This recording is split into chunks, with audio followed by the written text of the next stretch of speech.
அப்போ அப்போ உன் பேரை சொன்ன உடனே ஏன் கைதட்டில் விசில் அடிக்கல? இல்லைங்க சார், அது நீங்க பேசுறப்போ குறுக்கிடக்கூடாதுன்றதுக்காக அமைதியா இருக்காங்க சார். இப்போ எத்தனை படத்தில் நடிக்கிறீங்க? எத்தனை படத்தில் கதாநாயகன் நடிக்கிறீங்க சார்? இப்போ 3 படத்தில் நடிச்சு முடிச்சிருக்கேன் சார். எத்தனை படத்தில் கதாநாயகனா நடிச்சுக்கிட்டு இருக்கீங்கன்னு கேட்குறேன். கதை நாயகனா அடுத்து 2 படத்தில் நடிக்க போறீங்க சார். 2 படத்தில் நடிக்க போறீங்க. கதாநாயகனை உன்னை ஆக்குனது வெற்றிமாறன் தான். காமெடி தானே நடிச்சு. இப்போ நீ கதாநாயகன் நடிக்கிறது காமெடியா கதாநாயகனா?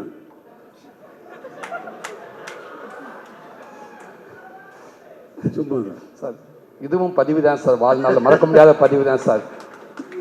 இப்போ எல்லா படத்தினுடைய ஆடியோ ரிலீஸ் மாதிரி இந்த படத்தினுடைய நடக்கலை. சும்மா பேரை சொன்ன உடனே நிறைய கை தட்டுவாங்கன்னு நான் முதல்ல நான் வந்த உடனே எனக்கு கை தட்டுவாங்கன்னு பார்த்தேன் பட்னில். சரி சூரி பேரை சொல்லிடலாம், அதனால கை தட்டுவாங்க, கை தட்டுவாங்களான்னு நினச்சி சொன்னேன். கை தட்டலை, அதனால தான் உன்னை கூப்பிட்டு. அது நீங்கள் இருக்கேன்றாங்க சார். சார், எனக்கு எவ்வளோ எங்கேருந்து வந்து எனக்கு உங்கள்கிட்ட ஒர்க் பண்ணுறப்ப இவ்வளோ ஒரு பாக்கியம் கிடச்சி இவ்வளோ பரவாயில்ல சந்தோஷமாக இருக்கணும். என் இடத்துல அத்தனை பேர் இருக்காங்க, அதனால் அவங்களுக்கு அதே சந்தோஷம் தான் சார். உங்ககிட்ட நான் ஒர்க் பண்ணுறதில்ல. ரொம்ப நன்றி சார். நன்றி நன்றி, தேங்க்யூ சார். இப்போ எல்லா படத்தினுடைய ஆடியோ ரிலீஸ் ஃபங்க்ஷன் மாதிரி இங்கே நடக்கலை.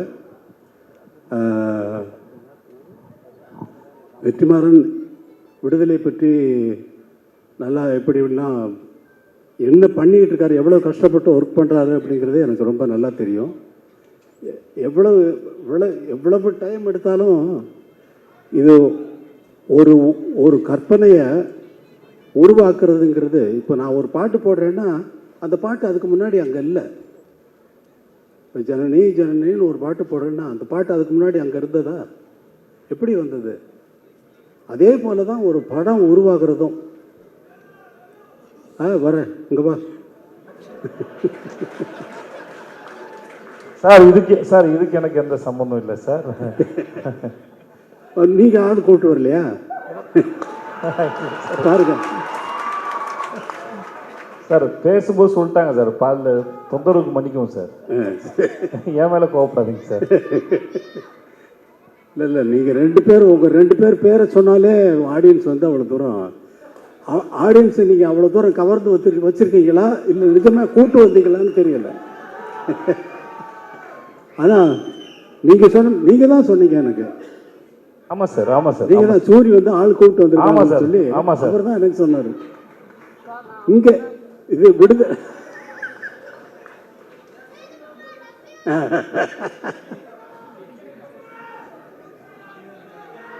ரொம்ப சந்தோஷம்.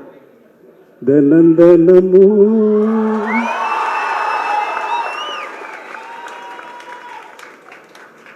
ஏன் நினப்பு வளைக்கிறதே என்ன தொலைக்கிறது. ஏண்டா இந்த உலகத்தில் வந்து பிறந்தோம்னு தினந்தனமும் ஏன் நினப்பு என்னையே வளைக்குதே என்னையே தொலைக்குதேன்னு நான் பாடுறேன்.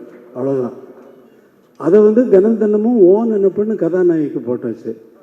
அதை பாடுறதுக்கு சஞ்சய் சுப்பிரமணியம் அவர்களை வச்சு நான் பாட்டை எடுத்துனதுக்கு அப்புறமா வந்து வெற்றிமாறன் வந்து இல்லை சார் உங்கள் வாய்ஸ் வேணும்னாரு.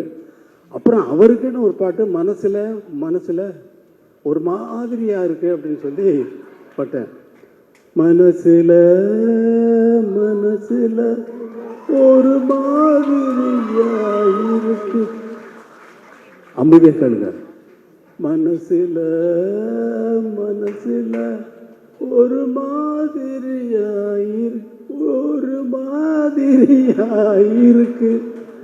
அப்படின்னு அவரை பாட வைக்கிறதுக்கு அவர் சொல்லி அவர் எவ்வளோ பெரிய ஆள் தெரியுமா? அவர் கர்நாடக மியூசிக்கில் ரொம்ப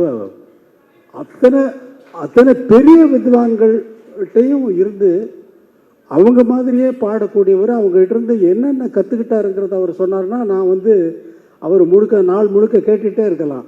அப்படிப்பட்ட ஒரு சங்கீத வித்வான் அவரை கூப்பிட்டு சினிமாவில் பாட வச்சுட்டேன். இங்கே கூப்பிட்டு இழுத்து பிடிச்சி இங்கே வாங்க, இங்கே வந்து பாடுங்கன்னு சொல்லி அவர் ரொம்ப நன்றி சஞ்சய் சுப்பிரமணியம். அதே மாதிரியா வேற என்ன பேசுறதுன்னு தெரியல. இந்த விடுதலையை வந்து உங்களை மாதிரியே நான் ரொம்ப ஆவலோடு எதிர்பார்த்துக்கிட்டு இருக்கேன். ஏன்னா நான் தான் முதல்ல பார்ப்பேன், எனக்கு அப்புறம் தான் நீங்கள் தான் பார்க்க முடியும்.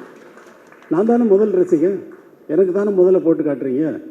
இப்போ நீங்களே பார்க்கறதுக்காக படம் எடுக்கிறீங்க இல்லை, எல்லாரும் பார்க்கறதுக்கு தான் படம் எடுத்திருக்காரு. இந்த படத்தை ரொம்ப ஆவலோடு எதிர்பார்த்துக்கேன். எல்லாரும் எதிர்பார்க்கறது வந்து ஃபர்ஸ்ட் பார்ட்டை நினச்சிக்கிட்டு செகண்ட் பார்ட்டில் இப்படி தான் வரும்னு எதிர்பார்க்காதீங்க. அவர் வேறு ரூட்டில் ட்ராவல் பண்ணுறாரு. அது நான் ஒரு மாதிரி இமேஜின் பண்ணிவிட்டு நான் என்னென்னமோ பேத்திக்கிட்டு இருந்தேன் அவரோட ரொம்ப. இப்போ ஆனால் அதெல்லாம் மீறி வந்து ஒரு நல்ல ஒரு வெற்றி படமாக வந்து இதை வந்து ஆக்கணும். இந்த படம் வந்து நல்ல வெற்றி அடையணும். ஏன்னா அவ்வளவு உழைப்பு இருக்குது, இவ்வளவு பேர் நல்லா உழைச்சிருக்காங்க. ராஜீவ் மேனன் சாரை பார்த்தா அவர் யாருன்னு கேட்டேன் நான், எனக்கு தெரியாது, நான் பார்த்ததில்லை. கேரட் யார் அவர் அப்படின்னா, சார் ராஜீவ் மேனன் சார். யார் இந்த கேமரா பண்ணுவார் அவர்? ஆமாம் அவர் தான். என்ன சார்? அதே மாதிரி சேத்தன் இந்த ரொம்ப அவர் செகண்ட் பார்ட்டில் இவர் நான் எதை பார்த்து ரொம்ப பாராட்டணுனோ அதெல்லாம் வெற்றிமாறன் கட் பண்ணிட்டார். அவரை கூப்பிட்டு ஸ்டுடியோவில் வச்சுட்டு அவங்க ஃபேமிலி எல்லாமே வந்து அவரை ரொம்ப பாராட்டினேன். அவ்வளோ தூரம் ரொம்ப நல்லா நடிச்சிருக்கீங்க அப்படின்னு சொல்லி பாராட்டினா சார் எனக்கு இது லைஃப்பில் இது ஒரு ரொம்ப பெரிய விஷயம் சார் அப்படின்னாரு. ஆனால் அதெல்லாம் நான் வந்து எதிர்பார்த்து பார்த்தா அதெல்லாம் கட் பண்ணிட்டார் வெற்றிமாறன். ஆனால் அவர் தானே டைரக்டர், அவர் டிசைட் பண்ணுறாரு. அவர் டிசைட் பண்ணுறது தான் நம்ம படமாக பார்க்குறோம். இந்த ஒரு படத்தை உருவாக்குறது ஒரு ரொம்ப கஷ்டமான விஷயம். ஒரு டியூனை உருவாக்குறதும் அதே போல். டியூன் வந்து எனக்கு வந்து எப்பொழுதுமே என்ன இருக்கும்னா, ஒரு டைரக்டர் ஒரு படம் ஒர்க் பண்ணுறேன்னா மைண்டு உள்ளே வந்து ஒரு சிச்சுவேஷன் சொன்னாங்கன்னா உள்ளே வந்து பிளாங்க் ஆகிடும், எம்டியாக இருக்கும், ஒரு கற்பனையும் இருக்காது. ஆரம்பித்தாச்சுன்னா அது பாட்டுக்கு வந்துக்கிட்டே இருக்கும். ஒரு டைரக்டர் வந்து ஒரு படம் நான் தெலுங்கில் ஒர்க் பண்ணுறேன், அந்த படத்துக்கு அந்த கதை சொன்ன உடனே இந்த படத்துக்கு சார் நான் ஒரு ஆகாயத்தில் ஒரு புள்ளி வைக்கணும் அப்படின்னு என்னுடைய எண்ணம். அதாவது இசையில் ஆகாயத்தில் எப்படி புள்ளி வைப்பீங்க, அதே மாதிரி இந்த படத்தினுடைய இசை வந்து ஆகாயத்தில் புள்ளி வச்ச மாதிரி இருக்கணும்னு நினச்சிக்கிட்டு போகிறேன் கம்போசிங்க்கு. அவர் அவங்க எல்லாம் பாட்டெல்லாம் எழுதிட்டு வந்துட்டாங்க ஃபுல்லாக கம்ப்ளீட்டாக. அப்படியே தூக்கி வச்சுட்டு அவங்க போட்ட அவங்க எழுதிக்கிட்டு வந்த பாட்டெல்லாம் வரிசையாக டியூன் பண்ண ஆரம்பித்தேன். அந்த மாதிரி ஒரு படம் பண்ணேன். இது எக்ஸ்பீரியன்ஸ், என்னுடைய எக்ஸ்பீரியன்ஸு. என்னுடைய எதிர்பார்ப்புக்கு தகுந்த மாதிரி படங்கள் அமையிறது வேறு, ஆனால் அவங்களுடைய எதிர்பார்ப்புக்கு நான் கொடுக்கறது வேறு. எனக்கு அது ஒரு வேலையே இல்லை.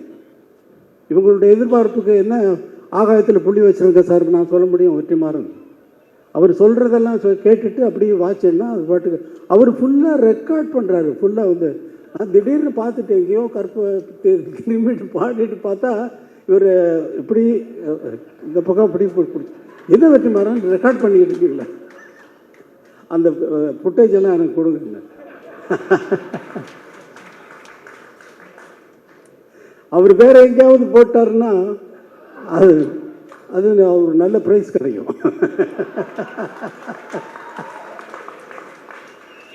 ப்ரைஸ்னா ப்ரைஸு ரொம்ப சந்தோஷம். இவ்வளவு நேரம் நான் வந்து ஒரு கேசட் ரிலீஸ் ஃபங்க்ஷனில் வந்து நான் இருந்ததில்லை, எந்த ஃபங்க்ஷனுக்கும் நான் போகிறவன் இல்லை. முதல் முறையாக எல்லாரும் பேசுகிறதையும் அவர் கேட்டார் வெற்றிமாறன் சார் நீங்கள் முதலே பேசிட்டு நீங்கள் போயிடுங்க அப்படின்னாரு. இல்லை நான் இருக்கேன் அப்படின்னு சொன்னேன்.